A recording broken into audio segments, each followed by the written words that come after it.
सालों में everyone, Jesus messenger ministry में एक बार फिर से हम आप सभी का स्वागत करते हैं। और मैं आशा करता हूं कि आप और आपका परिवार प्रभु यीशु मसीह में सुरक्षित होंगे। मेरे प्रियो, आज परमेश्वर मुझसे और आपसे अपने वचन के द्वारा बात करना चाहता है। इससे पहले कि हम परमेश्वर के वचनों को सुने, हम परमेश्वर की महिमा करें। Thank you Jesus Lord. Glory to the name of Jesus. Glory to the name of Jesus. Hallelujah. Thank you, Lord Jesus. Holy God, Jesus. Thank you, Father, Lord Jesus. खुद को चढ़ा दे तो सेवा कर पाएंगे, खुद मर जाए तो सुख से जी पाएंगे। खुद को चढ़ा दे तो सेवा कर पाएंगे, मर जाए तो सुख से जी पाएंगे। खुद को चढ़ा दे तो सेवा कर पाएंगे, खुद मर जाए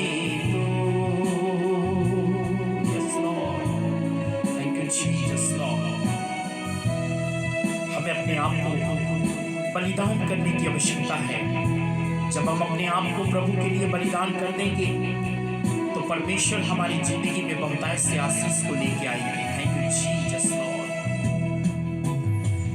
धन संचय ना करो,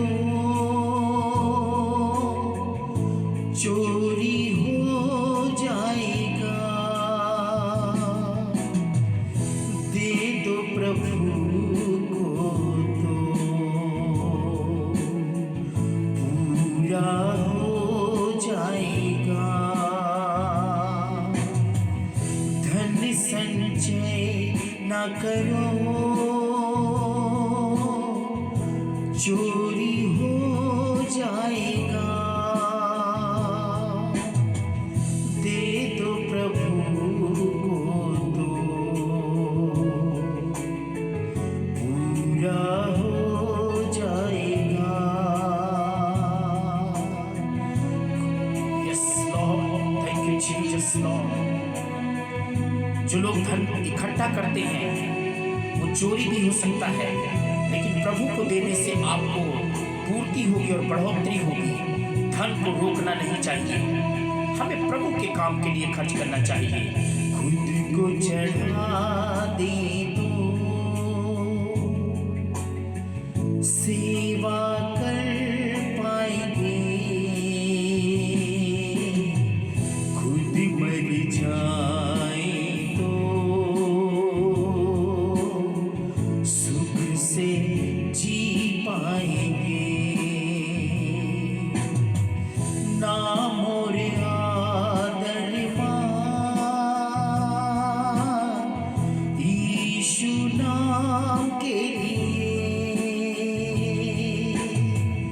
उसकी महिमा करे। दीन और नम्र बने, खुद को चढ़ा दे तो सेवा कर पाएंगे, खुद मर जाए तो सुख से जी पाएंगे। जिस विषय के ऊपर परमेश्वर मुझसे और आपसे बात करना चाहता है वो आज का विषय है 10वां अंश के ऊपर। दसवां अंश को लेकर आज कई लोग दसवां अंश को लेकर बहुत ज्यादा तर्क वितर्क करते हैं। और तर्क वितर्क सबसे ज्यादा वही करते हैं जिनको देना नहीं होता, जो देना नहीं चाहते, जिनको देने का दिल नहीं है, जिनके अंदर देने की इच्छा नहीं है, वो लोग दसवां अंश को लेकर बहुत ज्यादा तर्क वितर्क करते हैं। यहां तक ये भी बात कहते हैं कि नया नियम के अंदर दसवां अंश के विषय में लिखा ही नहीं है। आज का ये वचन आपकी जिंदगी में इस बात को जानने की मदद करे और आपको इस बात को सच्चाई और उस सच्ची बात को आपको जानने में प्रभु आपकी मदद करे कि नया नियम के अंदर यीशु मसीह ने दसवां अंश के विषय में क्या कहा है। आज कई लोग बाइबल पढ़ते तो है नहीं है, उन लोगों को बाइबल पढ़ने का टाइम तो है नहीं है, वचन को उन्होंने एक दिन भी 1 घंटा भी खोलकर पढ़ा है नहीं है, बस केवल तर्क वितर्क करते हैं कि नया नियम के अंदर दसवां अंश कहां लिखा है। वचन में जाने से पहले मैं एक वचन को पढ़ना चाहूंगा। यूहन्ना 8:17 में लिखा है कि 2 जन की गवाही सत्य मानी जाती है। और आज मैं बाइबल के अंदर से 2 जगह पर आपको ऐसा मैं दिखाऊंगा जहां पर स्वयं खुद यीशु मसीह ने दसवां अंश देने के विषय में प्रोत्साहित किया है और दसवां अंश देने के विषय में समर्थन किया है। लेकिन उससे पहले मेरे प्रियो, 2 कुरिन्थियों 9:7 में लिखा है, परमेश्वर खुशी से देने वालों से प्यार करता है। कुड़कुड़ कर, दबाव में आकर उन लोगों से परमेश्वर प्यार नहीं करता जो कुड़कुड़ा के देते हैं, दबाव में देते हैं, जो देना ही नहीं चाहते, जिनके मन में देने की इच्छा और देने की भावना ही नहीं है। ऐसे लोगों से परमेश्वर प्यार नहीं करता, लेकिन परमेश्वर खुशी से देने वाले से प्यार करता है। क्यों देना चाहिए और दसवां अंश देने के लिए क्यों बाइबल के अंदर लिखा है। और मैं कोई इस मैसेज से आपसे कोई दसवां अंश नहीं मांग रहा हूं।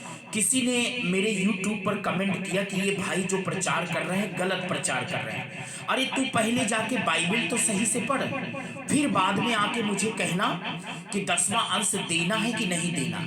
और तू जो कहता है ना कि नया नियम में दसवां अंश लिखा ही नहीं है, तो मैं ऐसे लोगों को कहना चाहता हूं कि सही रीति से बाइबल को पढ़ें, चाहे बाइबल का पुराना नियम हो और चाहे बाइबल का नया नियम हो। और परमेश्वर के वचन में तो लिखा है कि पुराने नियम में जो कुछ भी लिखा हुआ है वो हमारी शिक्षा के लिए लिखा है, हमारे ही लिए लिखा हुआ है। तो आप बहस करने से पहले, कमेंट करने से पहले और नीचे ये लिखने से पहले कि ये भाई गलत प्रचार कर रहे हैं, अरे मैं तो बाइबल के अंदर जो लिखा है वही प्रचार कर रहा हूं ना। मैं कोई गलत प्रचार नहीं कर रहा हूं, अपनी बुद्धि से तो नहीं कर रहा हूं। और यहां प्रभु कहता है क्यों दसवां अंश देना चाहिए। और दसवां अंश है किसका।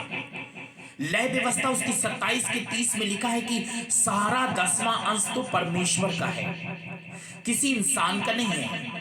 और आप नहीं देना चाहते हैं परमेश्वर के भाग को, इसीलिए तो आपकी जिंदगी में बहुत सारी परेशानियां रहती हैं, तकलीफें रहते हैं और आप सक्सेस भी नहीं होते, आप उन्नति भी नहीं करते। कारण कि हम दसवां अंश को रोक के रखते हैं। और बाइबल में लिखा है श्रापित है वो जो बीज को रोक कर रखता है।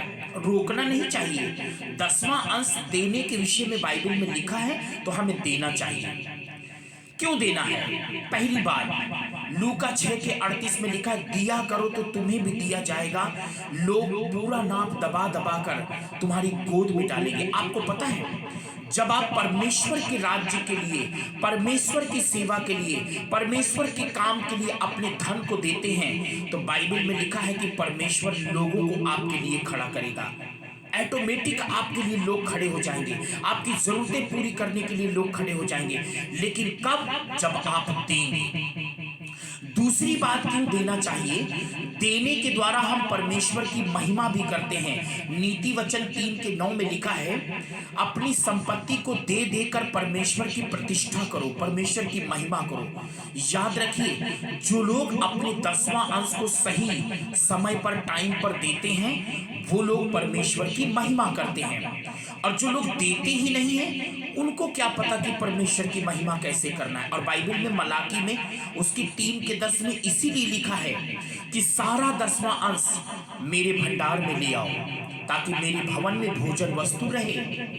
अब ये बात तो हो गई पुराने नियम के अंदर कि 10वां अंश देना है, सारा 10वां अंश देना है, 10वां अंश परमेश्वर का है। अब नए नियम के अंदर 10वां अंश के विषय में कहाँ लिखा है? तो मत्ती 23:23 में यीशु मसीह फरीसियों से बातें कर रहा था और उनसे कह रहा था कि तुम पुदीने का, सौंफ का, जीरे का 10वां अंश देते हो, लेकिन न्याय धार्मिकता को तुम छोड़ देते हो। और तब यीशु मसीह ने कहा, क्या कहा? यीशु ने कहा कि तुम 10वां अंश भी देते रहते और ये भी न्याय, धर्म और ये भी काम करते रहते। और इसी बात को लूका 11:42 में भी प्रभु यीशु मसीह ने कहा है। यीशु मसीह 10वां अंश देने का समर्थन करते हैं। यीशु मसीह 10वां अंश देना जारी रखने के लिए प्रोत्साहित करते हैं।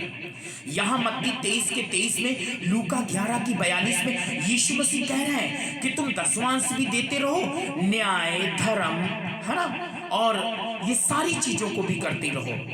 लेकिन आज लोग इस बात को भूल गए कि यीशु मसीह ने भी 10वां अंश देने के विषय में समर्थन किया है। मेरी प्रियो, हमें बहस नहीं करना चाहिए। सही रीति से आप बाइबल को पढ़िए कि बाइबल के अंदर क्या क्या लिखा है। लेकिन अगर आप इसे ग्रीक लैंग्वेज में पढ़ते हैं, ग्रीक भाषा के अंदर अगर आप पढ़ते हैं, तो 10वां अंश देना ही चाहिए, ऐसा प्रभु का वचन हमें बताता है। और प्रभु यीशु मसीह ने यहाँ समर्थन किया है कि आप 10वां अंश देते रहिए, जारी रखिए, बंद मत करिए। उसका समर्थन करते हैं और देने के लिए प्रोत्साहित भी करते हैं। ये भी करो, न्याय, धार्मिकता, दया, ये भी करो, दोनों चीजें करो। लेकिन आज लोग कहते हैं नया नियम में 10वां अंश कहाँ लिखा है? यीशु मसीह ने 10वां अंश के बारे में कहाँ कहा है? अगर नया नियम के अंदर जाएंगे ना, तो नया नियम के अंदर यहाँ तो साफ जाहिर हो गया कि यीशु मसीह 10वां अंश देने का समर्थन कर रहे हैं, प्रोत्साहित कर रहे हैं कि तुम देते रहो, बंद मत करो। लेकिन अगर नया नियम के अंदर जाएंगे तो नया नियम में 10वां अंश से भी बढ़कर है कि तुम अपना सब कुछ बेचकर कंगालों को दे दो, अगर नया नियम की बात करें तो। और बाइबल में पौलुस लोग जब प्रेरित लोग सेवकाई कर रहे थे, वहां लिखा है कि सब लोग अपना सब कुछ बेचकर प्रेरितों के पांव पर रख देते थे, कुछ भी नहीं रखते थे अपने पास में। मेरी प्रियो, परमेश्वर चाहता है कि हम 10वां अंश दें और मुझे और आपको अपना 10वां अंश रोकना ही नहीं चाहिए, क्योंकि 10वां अंश देना परमेश्वर की महिमा करना है। यदि आप उन्नति चाहते हैं तो आप 10वां अंश दीजिए, नहीं चाहते तो आपकी मर्जी है। मैं कोई इस प्रचार से कोई आपसे नहीं कह रहा हूं कि आप मुझको 10वां अंश दीजिए। परमेश्वर का वचन कह रहा है कि देना चाहिए। परमेश्वर इन वचनों के द्वारा आपको आशीष दे। जय मसीह की।